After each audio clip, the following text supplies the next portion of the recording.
alisin po natin tong mga, ayan o, mga puno ng mga halaman na naiwan last year. Tapos, ayan, pagkalinis, babalik na lang din namin dyan sa mga paso para pagka yung okay na po yung panahon, ayan, nakaready na lahat ng mga soil natin sa ating pagtatanim. Lalagyan lang natin ito. Ay, iyan na pala. Isang ganyan lang. Nag-a-add po si Dadong ng, ayan, yung eggshell na pinowder niya nung isang araw. Para tulong po yan na hindi maging compact yung ating lupa. Tsaka makakakuha din ng calcium Yung mga plants.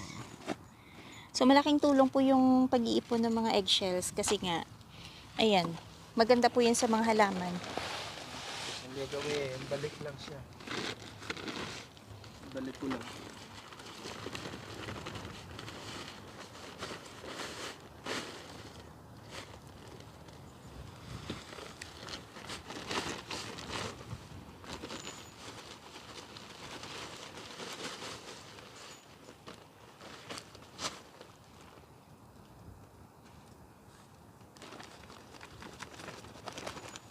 Ayan, puno ulit yung ating isang paso.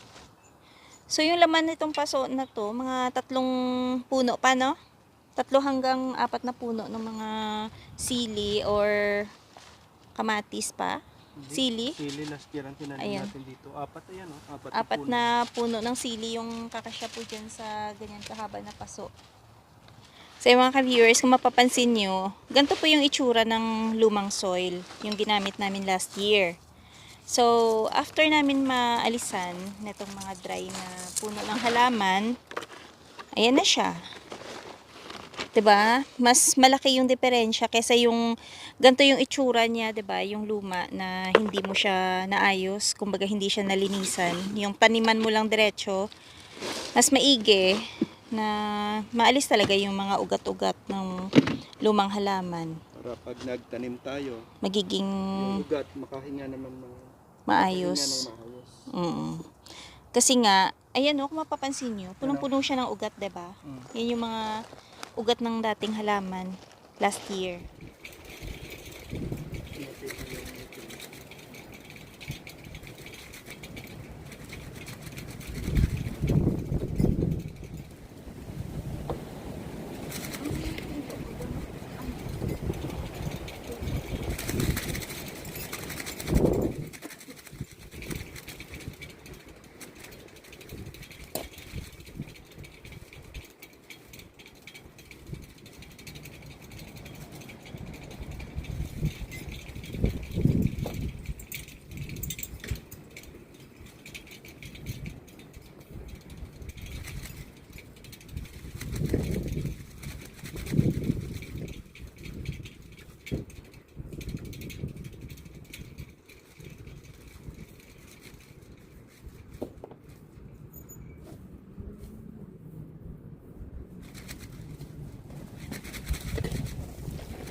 kahit pa paano parang umukay siya.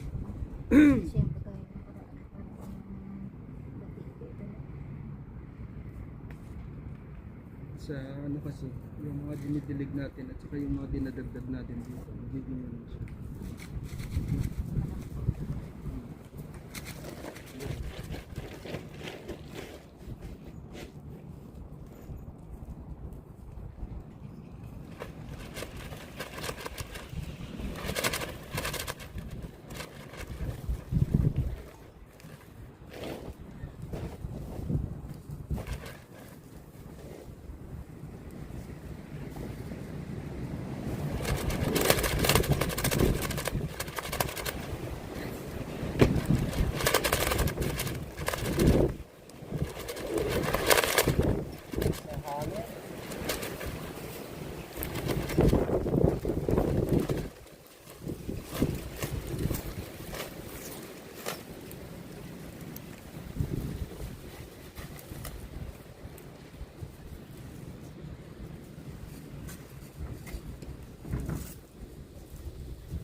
kahit pa konti-konti.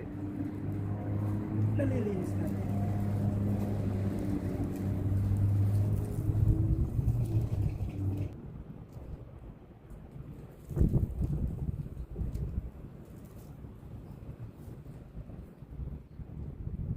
Alam mo maganda din dito pa, yung mga uling mo dapat pa. Yung mga dyan na galing. Sige mo dito, no? Eh, coffee grounds.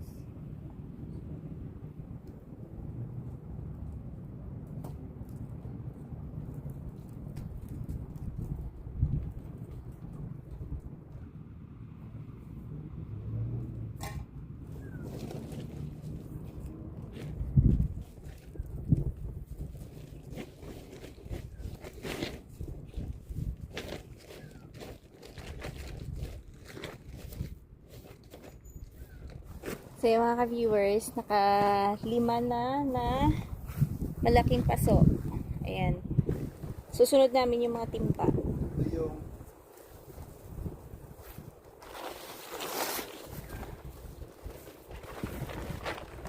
Ano pa? Ito na yung isusunod natin.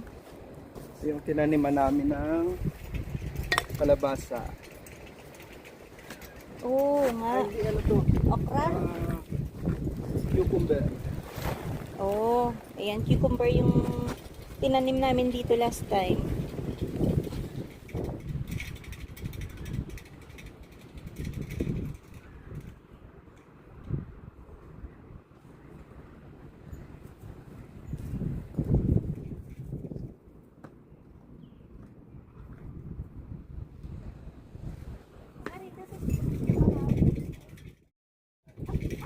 Wala kasi pala lumamangkot.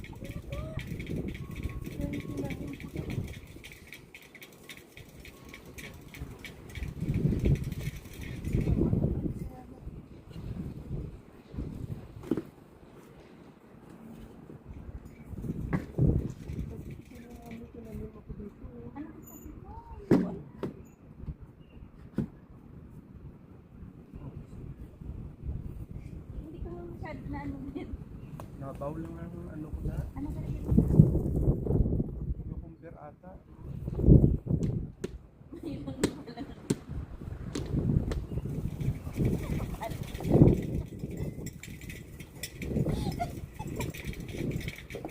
Tapos ito, ibalik natin dito. Ayan, nilagyan po niya ng tuyong dahon.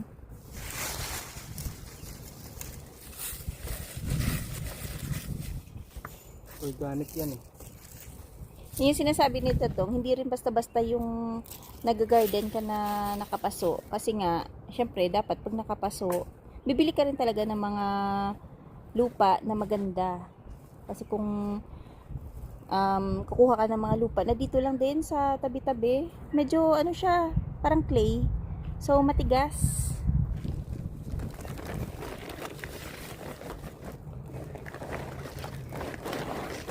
Sumobra na yan sa timba kasi nag-add ka ng tuyong dahon eh.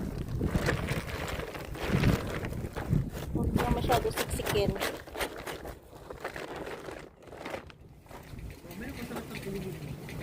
Bakit? Ito, tingnan dito. Oh, Para may mga uod. Ano yan?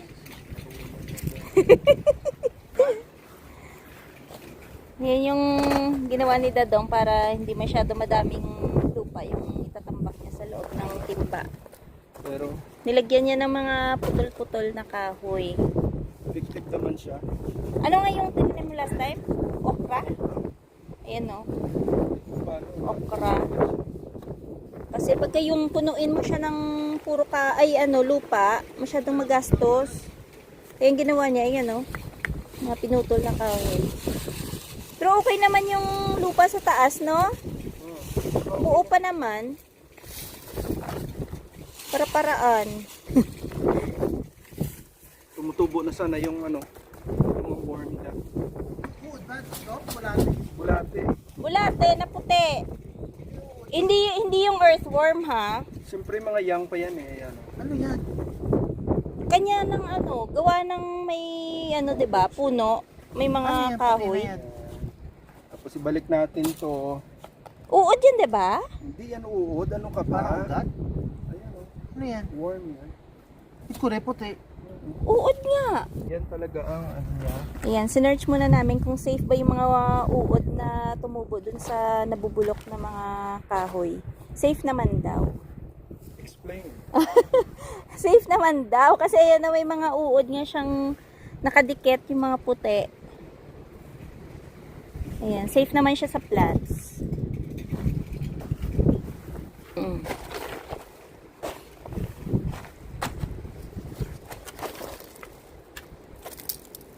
Yan. Ito yung okra. Ayan nga. Matalas din yung puno niya, ano? Yung kahoy niya. Hindi naman siya nabubulok kasi may mga butas kami dito. Yan. Ano yan? May kasama din yan, no? Ayan o. O yun nga. Eh bakit iyan wala pa? Para siyang ano. Hindi, I mean wala siyang uod. Natin. Di ka sure. Wala nga. Ayan o. So si Dadong, ano yan, ma-experiment. 'Di ba? Para tipid niya sa lupa. Ilan yung mga nilagyan mo ng mga sanga-sanga? Mostly, mga ganito. Mga nakatimba? Tapos ibabalik na lang niya yan. Bali yung lupa lang yung dadagdagan ng yung mga eggshells.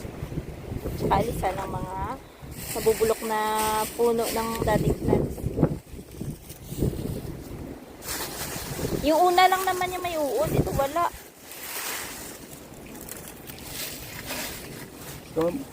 Gusto mo kunin ko yung iba? Ah! Lagay ko dito. Wag na.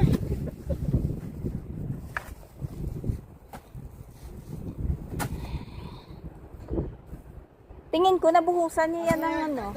Fatworm. Ha? Patworm? So safe. Ano yung benefit niya? Ano mga benefits?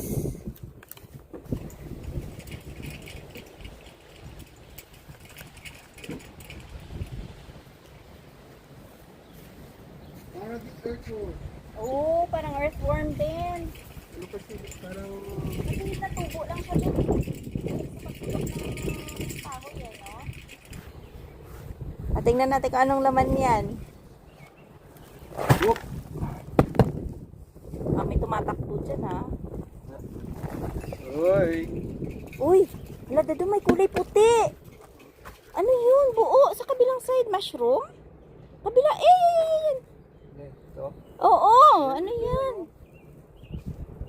Kakaiba, Mike. Ano yun? Ay! Gagi. Ako pa ang pinagbutasan nito. Oh. Baliw. Hindi kala ko ano. Kita ka lang na mula-mula eh. Akala ko naman kasi uod. Paano magiging farmer to, boss? Kawawa talaga ako nito, boss, sa farm. Ikaw may gusto niya. Sinusuportahan lang kita. Lahat na basura lagay natin dito. Yan o, nilagay niya yung... Nasa timba para hindi na mano ng hangin. Hindi, mimix niya muna. Ano yan eh, galing sa pinagsunugan. Ng mga kung ano-anong basura. Instead na itapon sa basurahan. Basurahan Pampataba. dito na lang. Sayang din. Yung ibang mga uli nga nandito. Ayan o. Siguro dapat to pa ano no? Pinuhin pa o okay na yan? Hindi, okay lang. Okay lang. Mayroon din naman to eh. Dapat yun naman yung mga uling to. Oo nga, maganda talaga yung ano, uling yung nakamix sa mga lupa. Tsaka itlog. Meron na yan ah. May mga ano mga siya. Perlite. Slow release na mga Ah, fertilizer.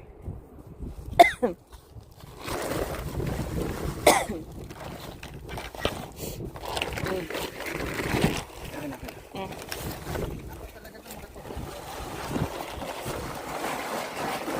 doon sa corner. Gusto sana namin mag-barbecue kaso lang malakas yung hangin. pending yung barbecue. Pending tuloy. Set na lang sa sunod na araw. So, nilipat niya dito yung lagayan ng okra ba ito, Papa, o sili? Sili. Para malapit sa tubig. Kung ano may sipa. Pag gantong wala pang dahon yung mga puno, parang ano pa, bare masyado yung paligid.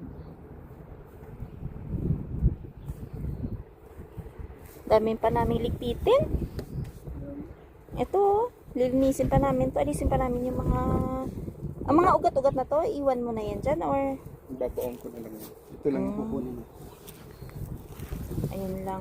Dito kami nag-harvest ng napakaraming kamatis. Kamatis, ito lang oh. No? Dalawang ano lang. Dalawang taniman lang.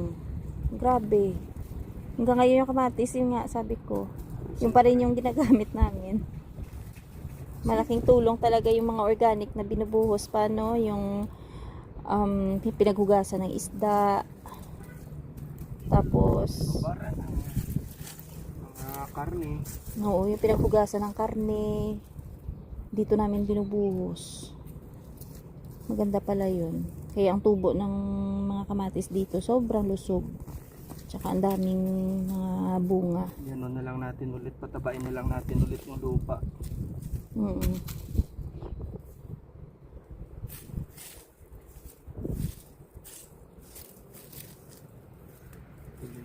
Ang dami, ang taba. Pero hindi naman ganun kadaming damo dyan pa. Okay lang naman yan. Okay lang na may damo. Ayan mo na.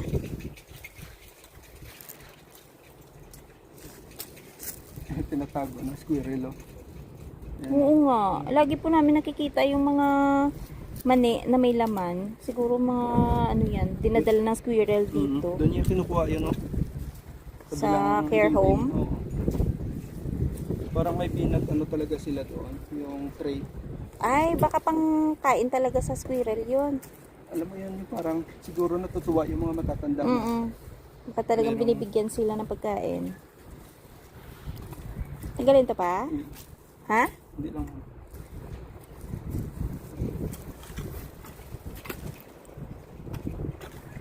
Siguro mga second week of May, pwede na magtanim, no? Depende. Ay, yung panahon. Mga third week pa daw. Sige lang.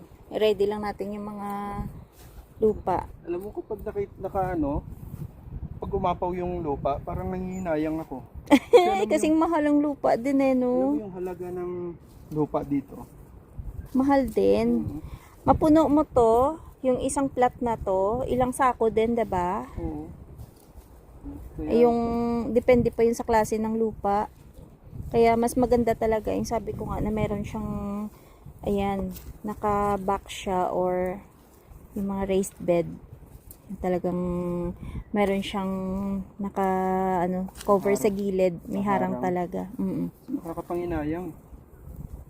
Eh kasi taon-taon hindi pwedeng hindi ka bibili ng lupa eh, no? Kagaya nito. 6 na sakong lupa. Mga 23 yon pa, di ba?